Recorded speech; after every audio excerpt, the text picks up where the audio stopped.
Moving further, we have a panel discussion on hybrid blended classrooms.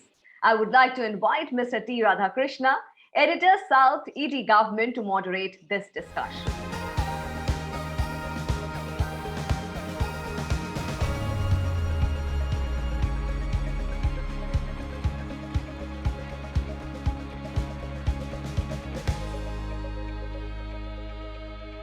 Ladies and gentlemen, welcome to the panel discussion on hybrid blended classrooms, part of Microsoft Presents Higher Education Summit 2021 in association with ET Government. As we all know, India's higher education sector is transforming mainly following the advancements of technological interventions and policy changes at the national and state levels. Higher education, after the COVID-19 pandemic experience, has turned to hybrid or a blended learning that has gained exponential momentum and is finding favor with the trainers and the trainees. As the world surges towards a new way of life, the question being asked is, what is the education model from now on? Education is the foundation of the economy, and India has rightly focused on effective implementation of National Education Policy 2020. Also, higher education is turning data-driven like health and finance, thanks to the digitalization of education system. Today's panel discussion will make an attempt to highlight evolving challenges that higher education is facing today and to discuss innovations and proven solutions for the future growth. To lead the discussion forward, I am joined by Mr. Sandesh Nayak, Commissioner, Collegiate Education and Government of Rajasthan, and Professor V. Ram Gopal Rao, Director, Indian Institute of Technology, Delhi, Professor N.V. Ramana Rao, Director of National Institute of Technology, Warangal, and Professor Sudhir Kumar Brai, Director, Birla Institute of Technology and Science, BITS Pilani, in short. Mr. Amit Pawar, Director of Education, Microsoft Asia. Gentlemen, welcome to the panel discussion. My first question to Mr. Sandesh Naik. Sir, what has been the experience of Rajasthan government in the transformation from offline to digital education? If you can briefly, please. Very good evening. The COVID pandemic has given us the jolt that Indian higher education system actually wanted it for a long time. We all faced the issues. It was very difficult for the teachers and the students to understand, how to adapt to this situation where the offline mode of connectivity was no more possible. And that time we all sorted out to whatever the available solutions were that time available. Maybe it's Zoom or Microsoft Team or any other WebEx, any kind of those connectivity social media platforms. We adopted to it. In fact, when we started with when we realized that we need to continue with the education, not in the regular mode, but through a digital mode where the students cannot come to colleges and the teacher has to adapt to the new way of teaching. The problem that we faced was, to train the teacher themselves, to adapt to new technologies. It may not be a new technology, but it is something new, digital thing, like using the power plant or using the recorder, using the recording softwares, or using the any other software systems like Zoom or the Google or any other system. So initially, what we did is we realized it because when we pushed for the online mode of education, the initial resistance came from the teacher itself. So we started initially with the training mechanism where we can train the teachers with available systems like Zoom or the Google Classrooms or anything. Then we realized that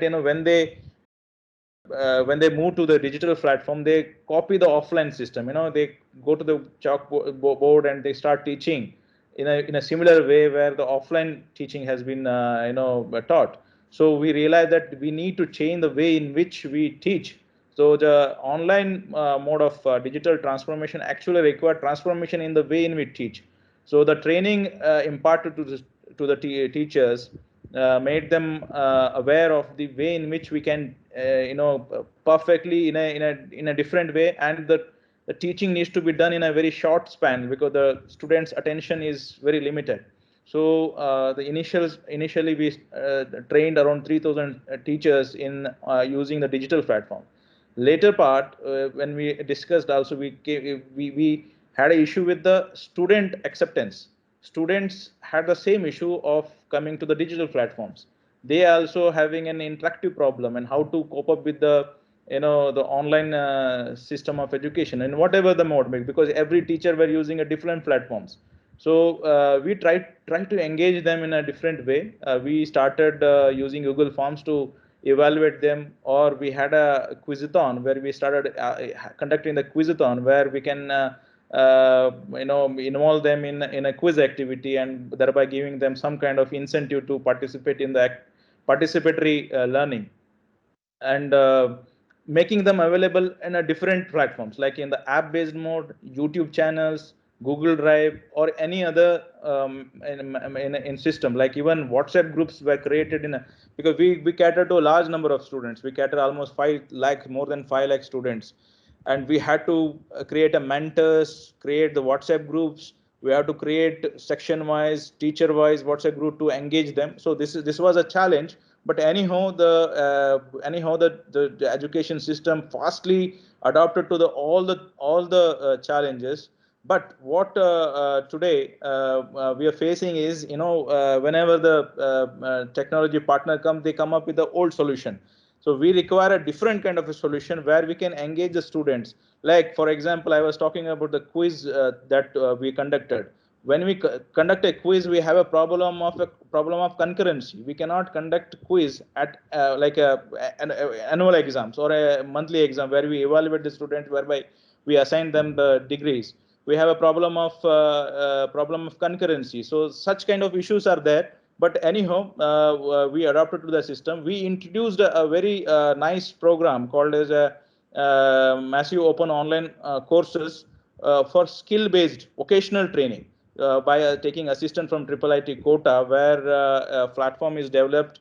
Resource persons were engaged from the different sectors, where online teaching of the subject is a different thing, but to engage them in occasional courses were also important, to train them so that when they complete this training mechanic, our online courses, they should be able to employ them also. So we started an employment based vocational courses also in a digital platform with assistance of IIIT Quota. And we have a YouTube channel called Gyan Sudha, where we have almost 6,600 videos specifically made to youth competitive preparations, youth motivations, and career guidance. These are some initiatives we have done in Rajasthan by utilizing whatever which is usually available: YouTube channels, Google platforms, Google Classrooms, Google Forms, or Zoom, or any other system which is available. Yes, of course, we have not gone for a different kind of learning management system which is available with us, which is socially acceptable, which is easily accessible to students in the rural sectors, that we have used it, and it has become more successful because we can observe from its viewership, which is which is easily understood from the YouTube subscribers and viewership. Thank you. Okay. Thank you, sir. Professor V. Ram Gopal Rao, welcome to the panel discussion, sir. Sir, my question to you is, Indian Institute of Technologies are considered to be lighthouses of India in terms of technology and innovation in education. Did you face any challenges in enabling blended classrooms during the pandemic? Thank you for inviting me for this panel discussion. I think a lot of changes have taken place. Initial phase, March 2020, when we had to close down the institute, that was more of a crisis phase because everything was offline. And suddenly, in a matter of 3 months, we had to move to a completely online kind of a program. In a semester at IIT Delhi, there will be almost like 700 courses which are taught. Now to train all these teachers in such a short time and make them ready to record lectures, and even gather resources to connect all the students to an online kind of a platform, it was a major challenge. And we also did a lot of surveys at that time to understand the preparedness of teachers and also the students preparedness in terms of the access to technology, internet bandwidth and all that. And there were at least 20% of students who had no access to any kind of a technology. They were all in remote parts of the country, and so we had to bring them back to the campus to ensure that they are all online and provided all the resources. We also took help of many corporates. In fact, many corporates came forward and supported students through their CSR schemes. And we also had to train the teachers, almost like, over 50% of teachers haven't really taught anything, a complete course online until that time. They would have given some seminar here and some meeting there, but over 50% of them haven't really taught a complete course online. So that training were also important. But within about 3 to 4 months of time, we were able to move to an effective online kind of a thing, and that was the crisis phase, I call it. And then came an opportunity phase. Once teachers became familiar, once students were all able to access the online education, then it turned out that we can now use COVID as an opportunity to do things which were not being done earlier. And one of the things was on the research front. We made open all our labs. We called the students back. Whoever want to work on COVID related research, we called all of them back, and then they started working in the laboratories. A lot of new technologies came out of IIT Delhi. In fact, the technologies that we developed impacted almost like 15 million people in the country until now, whether it is the low cost RT-PCR kit or an antigen kit or the PPEs. I think over 40% of these technologies have been exported. So that is an opportunity phase. And now we are, I would call, more in a transformative kind of a phase. Now the question is, when we are beginning to reopen, we should not go back to the pre-COVID kind of an era, and we need to ensure that we take the best out of the online and the best of what was happening in the offline, and move towards a more of an optimum teaching learning kind of a methodology. And that is where now we are focusing on. And fortunately, even the technology platforms, whether it was the Microsoft platforms or other competitors platforms, all of them have evolved during this time. They were nowhere close to readiness levels of teaching a 500 student class kind of a thing earlier. But now I think they have all been able to innovate, and these tools have become much more accessible and easier to use, and have also incorporated a lot of new additions to these platforms. I think now things are under control, I would say. But the question is, the optimum doesn't lie in either the offline or online. The optimum is more in the blended kind of a form. I think we are now trying to find that optimum when we go back to the normal time. Hopefully, it should happen by end of this year at IIT Delhi at least. We now are hoping that with all this material available online, almost like 1600 lectures are now, 1600 courses are now available online. That's a huge resource for us now. So what more can we do with this resource? More certificate programs online. I think that is the thinking right now on the campus. And I think COVID, has been a disruptor, but it has also accelerated this change, which otherwise I think would have taken almost like a decade, happened in well over 1.5 years kind of it. I think that is that way it turned out to be, a kind of an opportunity for educational institutions. Thank you, Professor Rao. Over to Professor N.V. Ramana Rao. Welcome to the panel discussion, sir. Sir, my question to you is, sir, what has been the experience of NIT Warangal in transformation from offline to digital education? I think most of the experience is similar to what others have shared, but I would like to highlight on immediately the question that rose in our mind was, how will the students be engaged effectively? So we have the technology, but we have to make that effective engagement, because we are not sure how many students are really actually listening to the lectures, and how will the students demonstrate their learning. So these are the two questions that was bogging our minds. And immediately when we started introducing with this online teaching, luckily, everything was ready made, like Zoom. We had this go to Microsoft, Google Meets. So So teachers could easily adapt, and of course, we later developed our own LMS and all that.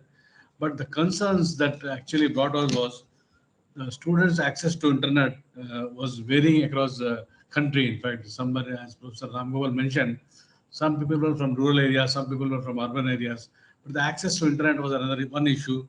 And then, depending on the type of topic, the mechanism and implementation of the topic has to be designed by the teacher. It was a big challenge for each teacher because your online effectiveness depends on the topic of your teaching. And then there are other issues that we had to consider from the student side, like availability of power and then access to computers. In fact, 300 of our students wrote to us saying this: we do not have a computer or latest configuration which will help us in teaching.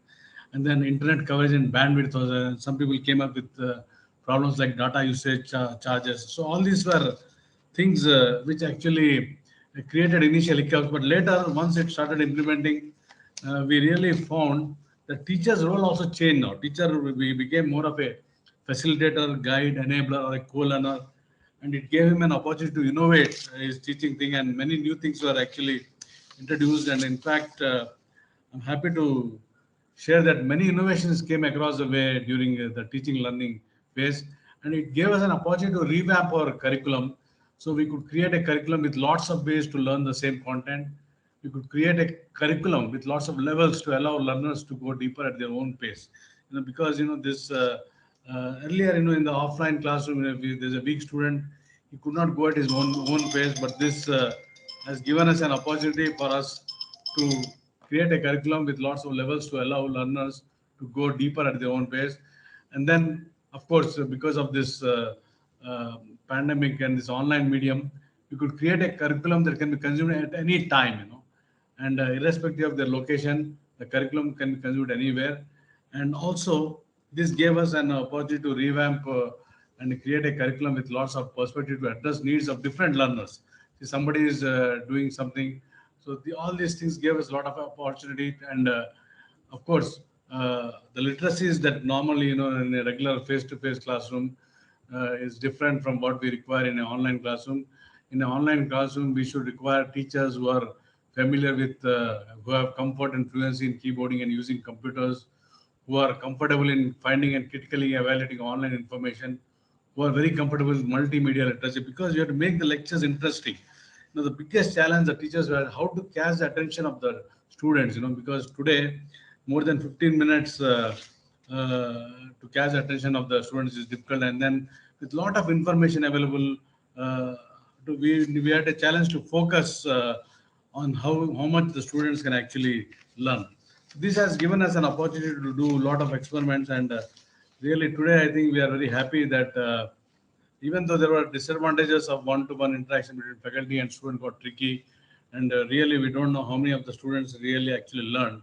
And because there was no instant feedback and there was no body language of students where the teachers could actually gauge, and network issues was one of the problem. Many times students complain that we have not could not hear the lecture, but luckily because of this online scenario, where the lectures were recorded and placed in the LMS, the student could actually view at his own pace, space, and time.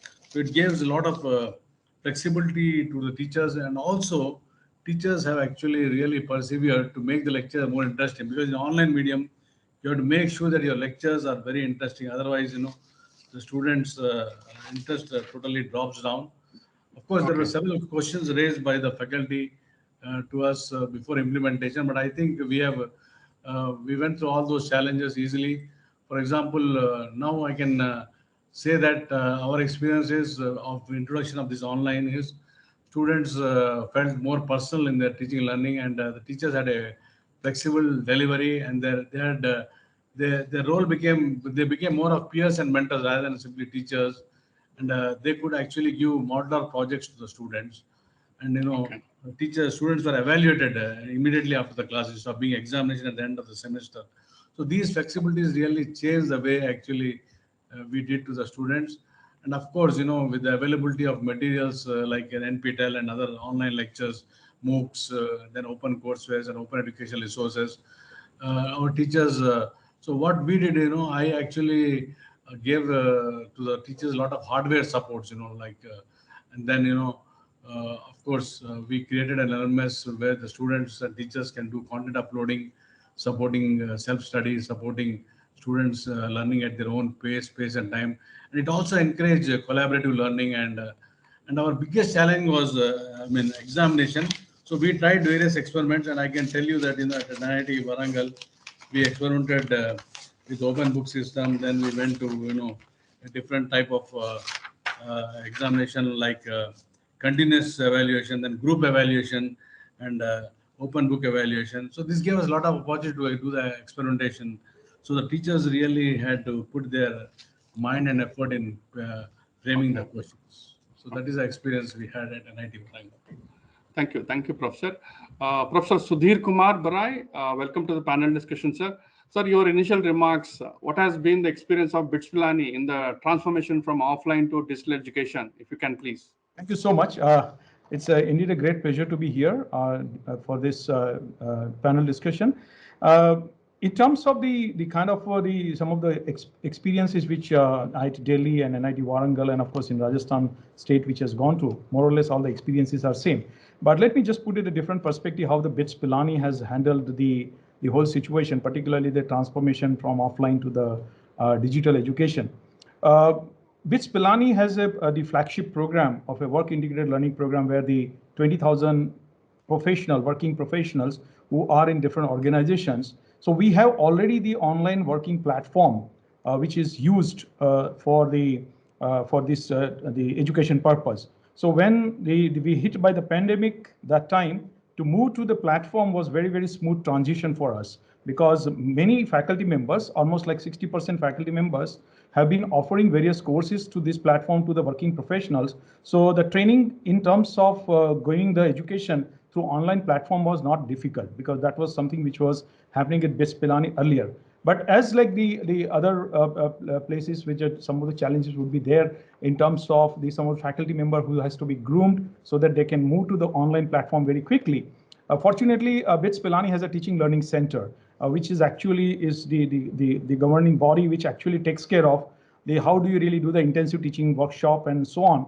Through this, we could really kind of train the people and come out with the very proper online teaching learning module based documentations and the processes so that all different platforms can be used. So this is something which was very, very easy for us to do that in BITS Pilani and we could move very quickly. The other challenges like on a student's front in terms of the bandwidth, in terms of the connectivity and all those, these were faced universally. It is not that it was not faced.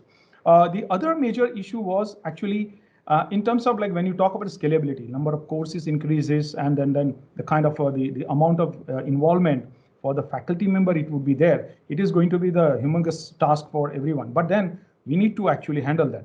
The second very important part in teaching delivery system is that the laboratory classes.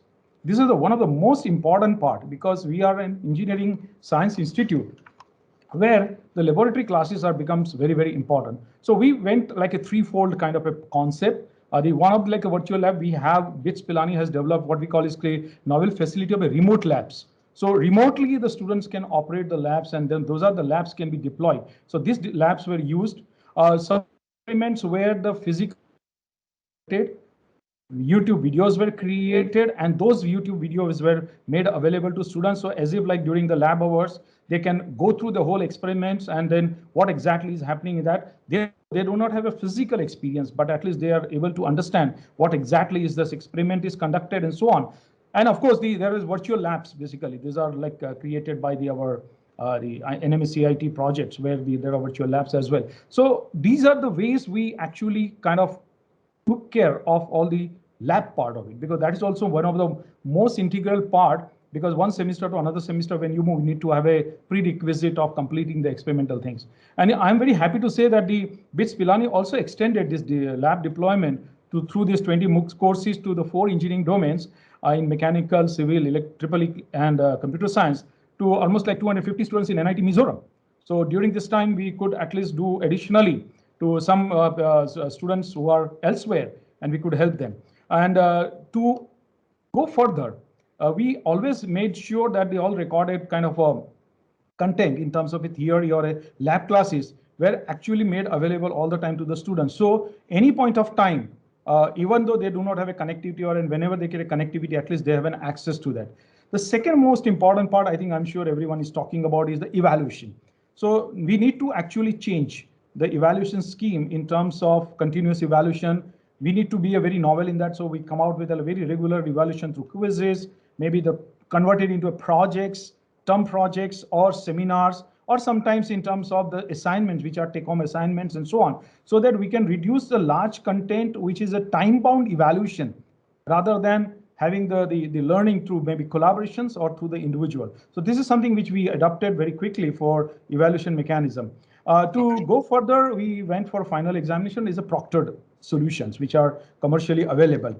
So beyond that, there are some other initiatives which were taken at BITS Pilani. Was that we actually, one of the most important thing for the students was they had to leave this hostel in a fraction of second, like basically given a shorter time, they had to leave the hostels. So access to the books were not there. So we created that access for a library, through our library. All the textbooks were made available through the having a consultation with all publishers, so that the students could have access to the textbooks which are required for the studies. So this is something which we did it. The another thing is that there are many other things where they need a software, and the softwares are required for, in terms of, let's say in engineering you require an ANSYS or maybe MATLAB and so on. So those remote access also were created for the students, so that all the assignments could be done remotely, even they are not here. And that is something which we did it. And the main boom I see, as Professor Ram very clearly mentioned about the research students getting benefit about it, the whole transformation has given us an access to finest researchers all over the world, with whom the student cannot think of meeting personally. Actually, the virtual environment has given so much of opportunity to talk in the state of the art and niche area of research. They could interact with a lot of these researchers all over the world because of this online transformation. So this is something which was also a great learning, not for only research students, but also the undergraduate and postgraduate student who got an opportunity to listen some of the finest scientists all over the world. So these are some of the transformation which has really helped BITS Pilani students in general, and I'm sure the other also has those benefit because of this this sudden movement from the offline to the online. And now, since the students are coming up back to the campus, and as Professor Rao very rightly mentioned about, there is a time to use the best combination of offline and online combinations that would actually we can go further. So I think these are some of the experiences which we had at BITS Pilani. Thank you, Professor. Mr. Amit Pawar, welcome to the panel discussion. Of course, you hear from all academicians and administrators. Today, higher education leaders need to play a bigger role, not only in sustaining the learning and also in order to become future-ready education institutions, thus building a future-ready workforce for the global market. In your view, which are the areas, I'm sure you're based in Singapore, so can you just give us where India needs to focus on, and also other South Asian countries, if you can, please? Of course. Thank you. And thanks for having me on this panel. It's a real pleasure for me to be here among our esteemed panelists. So yes, really appreciate the opportunity to contribute here. It's a great question. And we've heard so much from our esteemed panelists today in terms of the requirement to respond, recover, and reimagine. And we are in this phase of recovery to now reimagining the way that things will be done differently, hopefully better, and in that hybrid model.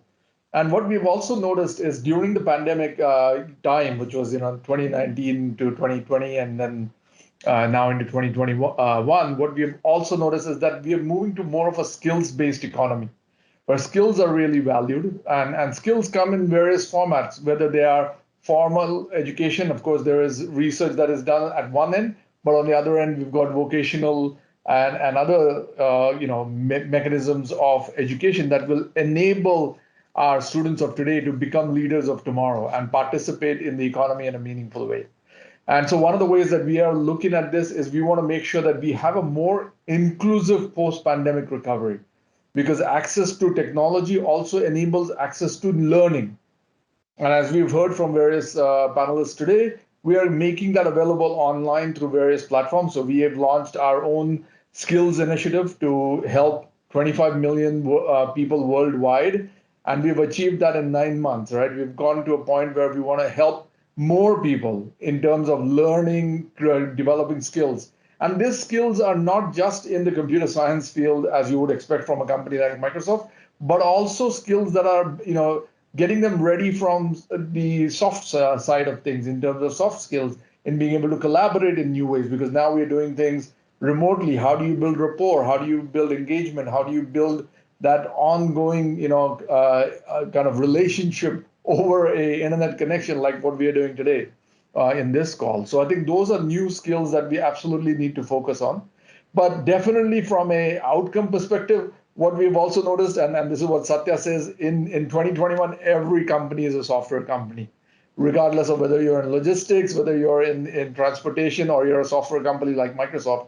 And in fact, this year, the number of computer science jobs outside the tech industry, which has been quote unquote the traditional tech industry, has grown faster than within the tech industry. So absolute requirement for skills like data analysis, being able to leverage AI in a meaningful way, being able to, of course, use the collaboration platforms like what we're doing today with Teams to enable that remote, communication, collaboration, and building communities within your workplace and within external organizations is also key. So I think there's a lot of things that are happening, but I think those are areas that we are definitely focused on. Now, fortunately, we are also, LinkedIn is a big part of our organization. So we get a view into how these skills are developing and what kind of skills are required. So we've built tools like the Career Coach to enable higher education institutions to understand those important jobs that employers are looking for.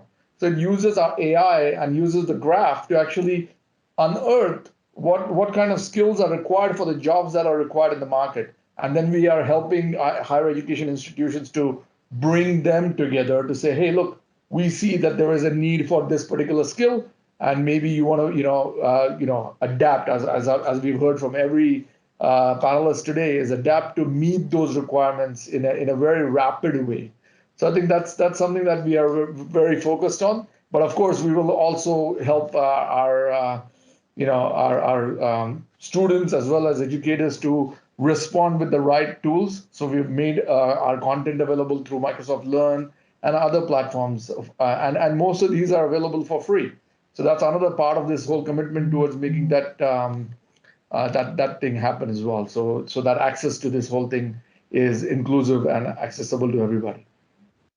Hope that gives you a bit of insight. Yes, thank you. Yeah, thank you, Mr. Amit. Thank you, Amit. Over to Mr. Sandesh Naik. Sir, did you come out with any policy for digital learning solutions in Rajasthan? How do you see the roadmap for the hybrid or a blended learning model for Rajasthan government, considering that, crisis and pandemics are part of the life going forward? Radhakrishna ji, most of the panelists already mentioned that, initially it might have appeared that this digital transformation was difficult, but now everybody feels that it is what is required, or maybe it has brought many changes in the way in which we impart our educations, create content, and deliver it to the students. In fact, now after a year, now this year, we are not facing that kind of a hue and cry from either from the students or from the teachers. But now the question is about the quality.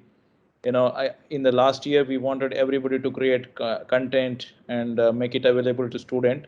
But now it is about the quality and the way in which it is created, stored, and structured. Now the problem is with the creation of the courses in such a way, because the courses syllabus, for example, is also designed in the old-fashioned way. We are also facing the problem with the labs, the field works, and many other activities which is not possible through digital way. But also we need to blend it. How to blend it is a challenge in some of the regulation issues. Some are with the university system issues.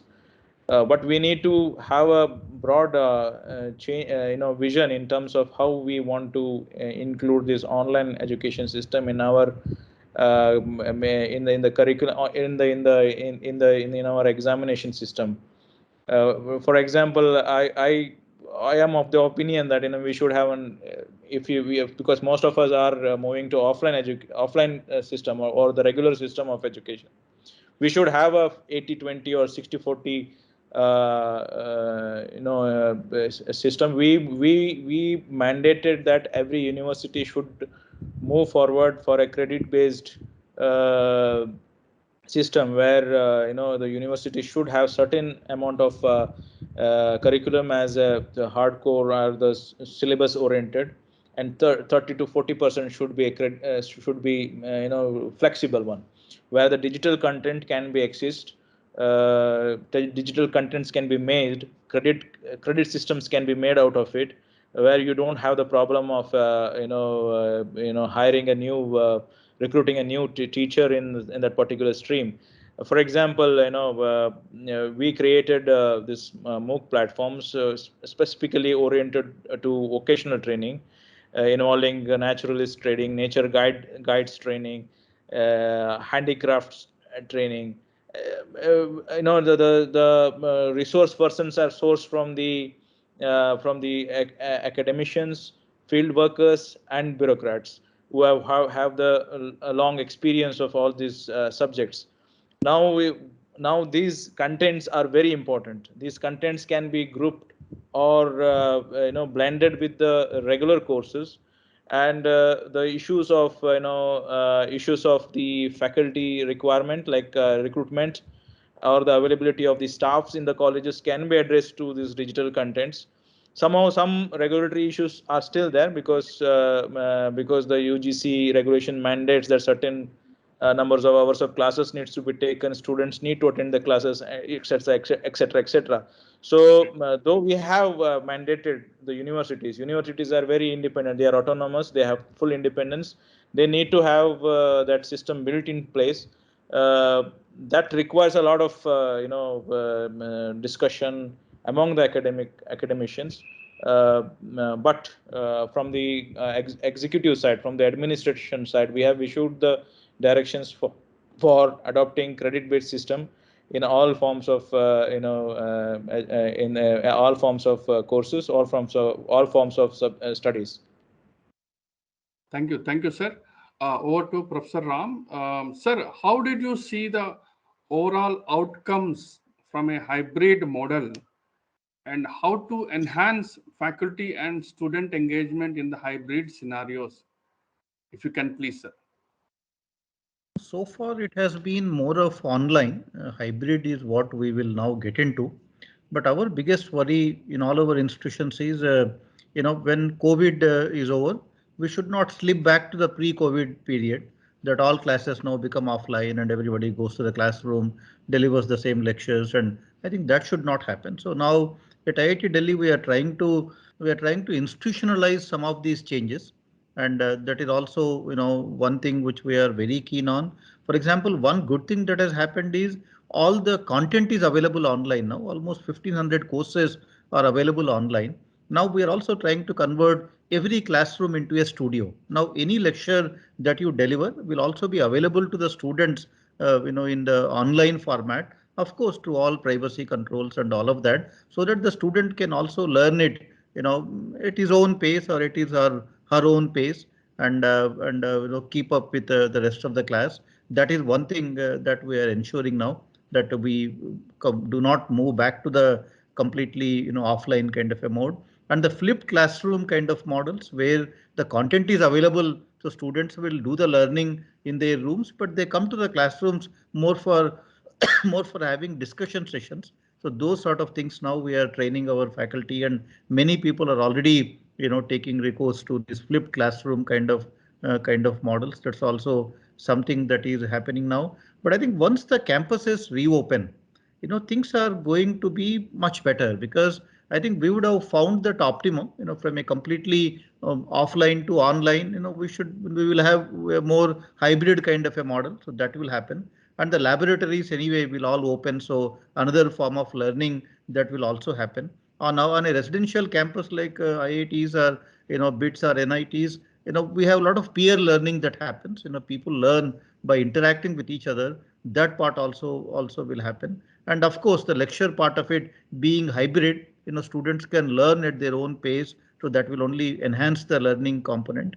And I think even the self-learning during the COVID period, so much of material now became available online, and that way, if I want to learn now any particular thing, I have so much of more channels available for me, and that also will be an additional way of learning.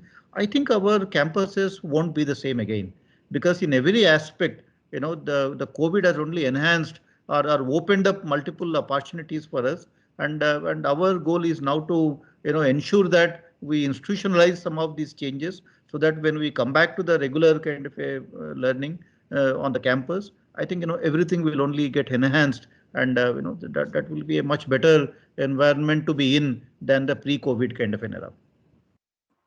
Thank you, Professor Ram. Over to Professor Ramana Rao. Sir, what are your priorities for the current academic year, or any challenges? How do you want to address them? Actually, during the online education, when we had faced challenges regarding how to manage practicals, and apprenticeship was a big challenge. But now with the blended mode that is going to come, we are sure that we can overcome these challenges. And as Professor told, Rao just told, we are now using this time to equip our classes, where the students can have experience of both online and off. Even if we are going to reopen, I'm sure many of them will still prefer this online, because of the many other comforts, like, once the lectures are available in recorded mode, students can learn at their own pace, space, and time. So that advantage is always there. So what we have done is we are now trying to improve the technology support to the faculty to make their lectures more effective, and also see that they create lecture content. And as already told, that a lot of lecture materials are available in terms of MOOCs, in terms of open access, in terms of OER, OCW. So these are all courses, and also our NPTEL courses, our even softwares are like FOSSEE, and all these free softwares are available. And Government of India through Virtual Lab also has created a lot of opportunities for students to learn. So what we want to make is to make this learning experience really fruitful. So our challenge is, in thinking about how to evaluate them effectively, so that the learning outcome, what we have intended from them, is going to be there or not. We have to see that. So we also have to adopt process, and we are doing research and actually trying to experiment, which is the best way to move forward in terms of these experience of both online and offline. And I'm sure this blended thing that is going to come, hybrid mode, is going to be, as told by Professor Wright, is going to be optimum, and the students will get the best in the coming years. And apart from this, the now what we have seen is students retention will be more, in terms of the subject, because lectures are available to them continuously, and they can view the lectures as and when they require. And the role of teachers will change to mentors, and they have peer interaction along with their own groups, and discuss among them. So the challenge is to give them a assignment, and so they come back with the solution, and the teachers will have to think in those lines. So that is what we are. And apart from that, we are also trying to make use of introducing futuristic educational technologies into the classrooms.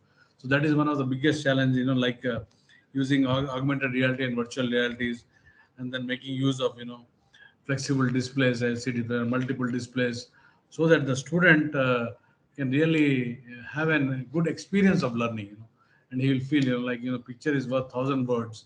So which was not possible hitherto in the chalk and talk model. But using these technologies, and they sitting at their comfort of home, or in their hostel, or wherever it is, only we'll have to also, we have also started revamping our curriculum, as I told earlier, by making it more flexible.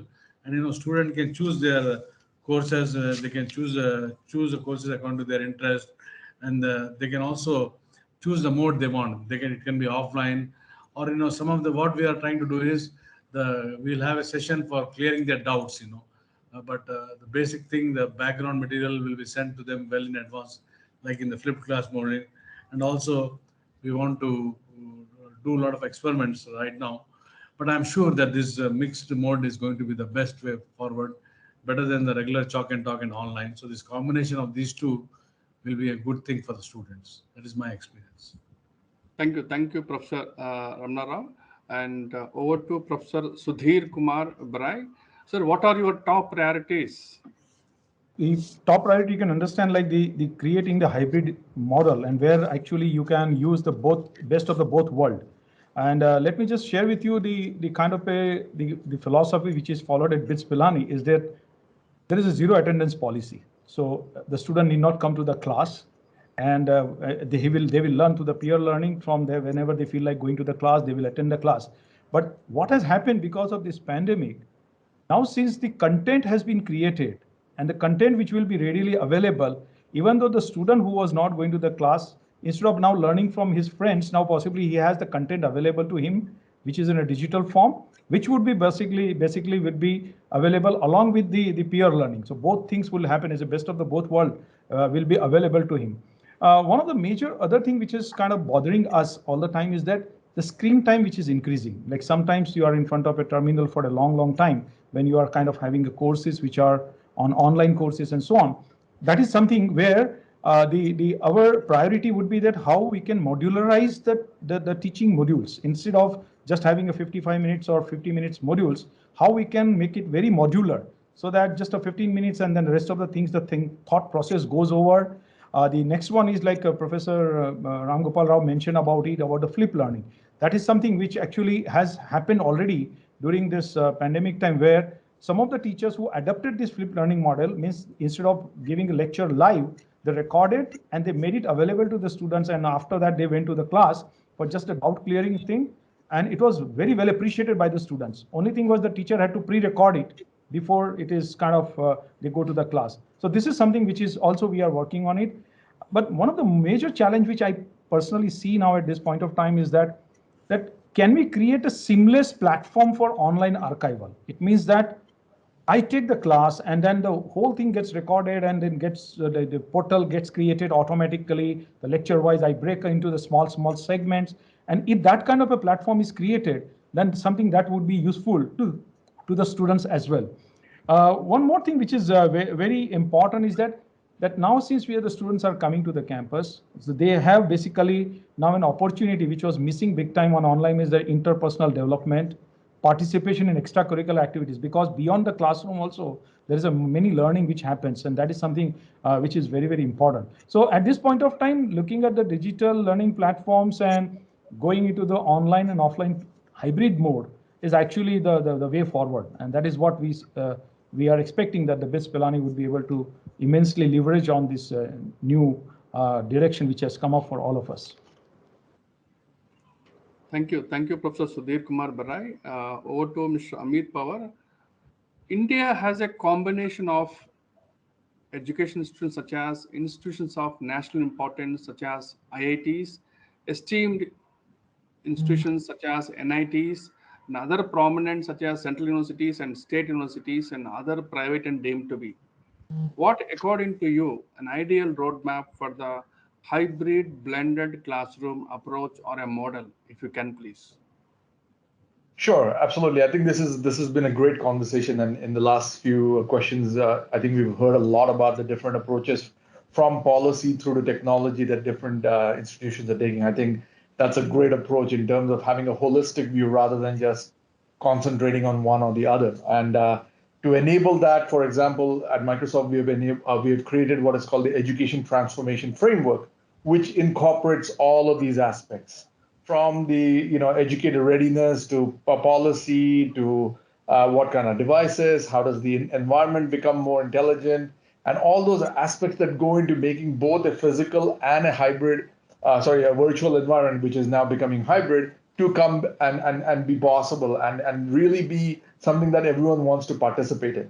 Now, what we are seeing here is really, with this hybrid model, modern digital ecosystems are best placed to support individual faculties as they navigate this learning continuum, right? So what we believe in is instead of wrangling multiple different systems to meet individual course requirements, we are creating a platform that responds and provides the flexibility and elasticity that is required for various platforms. We heard about how there are lab requirements for technical subjects in science and engineering. So we are creating capabilities in Azure Labs to enable those sort of scenarios. We're of course developing our own platform to enable some of these engagements through Microsoft Teams and others. So that can be one thing.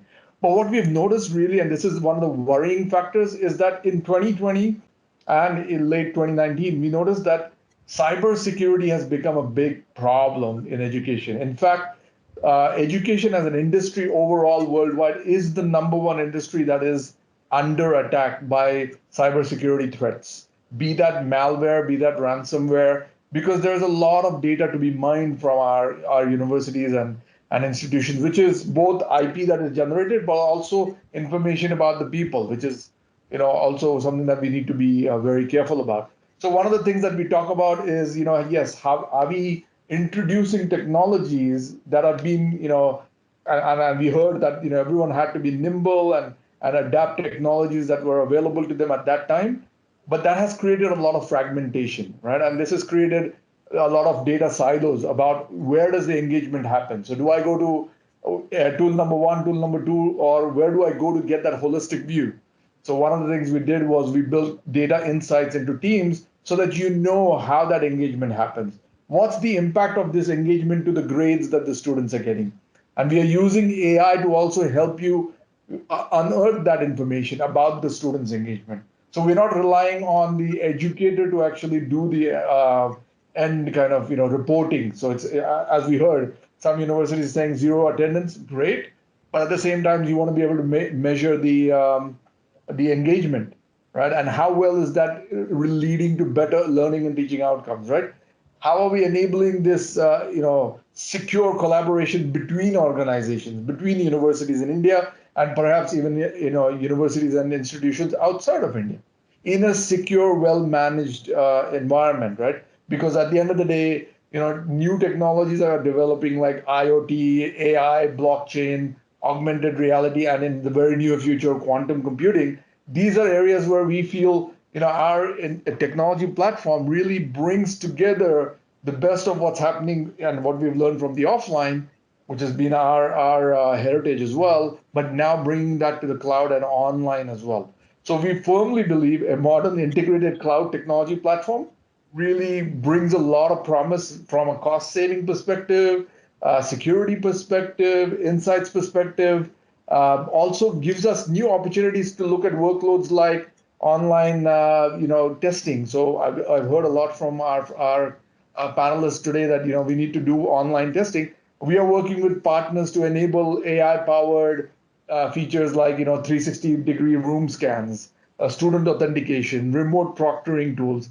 Those are also fitting into this whole world. And by the way, all of that is done on the foundation of identity security and compliance, because that is a non-negotiable in this new normal. So I feel that we are well placed as a technology vendor to partner with our universities. And I heard as well earlier on that we've had rapid change. And in fact, I've been very privileged to be part of that rapid change. I've been on many of these calls where we need this feature, we need this capability, we want to develop this in a rapid way. And fortunately, we have the resources and the skills to enable our institutions to then empower their students to then leverage these technologies in a meaningful way. So I think there's a lot of opportunity. Would love to partner with not just the panelists, but also our viewers.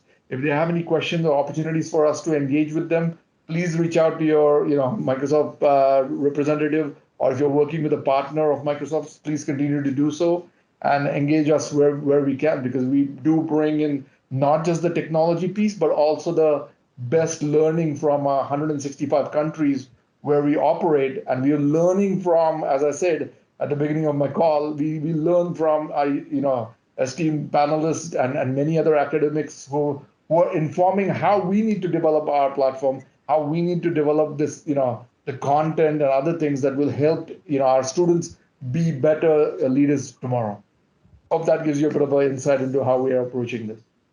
Thank you. Thanks for the opportunity. Thank you, Mr. Amit Pawar. With this, I conclude the panel discussion. On behalf of ET Government and Microsoft Presents Higher Education Summit 2021, I sincerely thank you, all our guest panelists, Mr. Sandesh Naik, Commissioner College Education, Government of Rajasthan, Professor V. Ram Gopal Rao, Director, Indian Institute of Technology, Delhi, Professor N.V. Ramana Rao, Director, National Institute of Technology, Warangal, Professor Sudhir Kumar Brai, Director, BITS Planning, Mr. Amit Pawar, Director, Education, Microsoft Asia. Thank you for joining the panel discussion, sharing your valuable insights with us. Thank you, sir.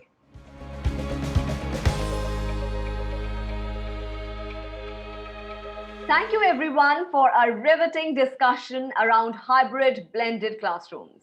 And now let's proceed to the next session. Stay tuned for more insightful content.